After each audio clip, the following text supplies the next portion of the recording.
Amanda Iheme is voting for the first time in Nigeria's election on Saturday. The 30-year-old clinical psychologist has sat out previous polls, but this time is different. Before, she says, she was tired of the same choice, vote after vote, between two rich men who'd been in politics for longer than she'd been alive. This year, the established parties are represented by 70-year-old Bola Tinubu and 76-year-old Atiku Abubakar. I don't want to vote for either of them. But we have Peter Obi, who seems a bit more level-headed, has a good track record, and is a sign of hope for many of us. Obi, of the Labour Party, is seeking to upset the status quo. As a former governor and running mate to Atiku in 2019, the 61-year-old is hardly an outsider. On policy, there's little separating the three main candidates.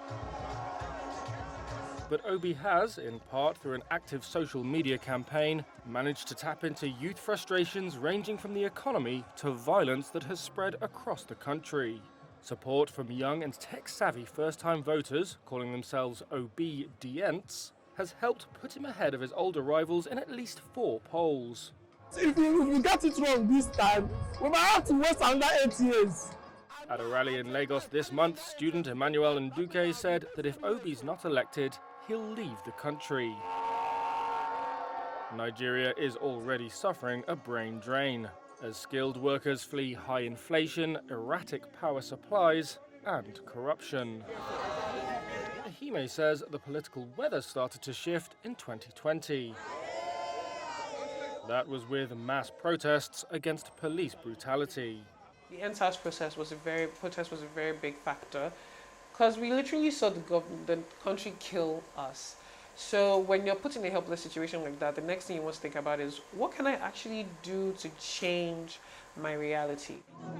At the last election in 2019, turnout among under 35s was just 46%. That's in a country where the age group accounts for more than 2/3 of the population. However, a poll last week, commissioned by civil society group the ANAP Foundation, found that 82% of under 35-year-olds said they would definitely vote this year. The Electoral Commission has added more than 9.5 million new names to the voter register. 3/4 of them are under 35. Obi will be hoping that's enough to cause an upset at the ballot box.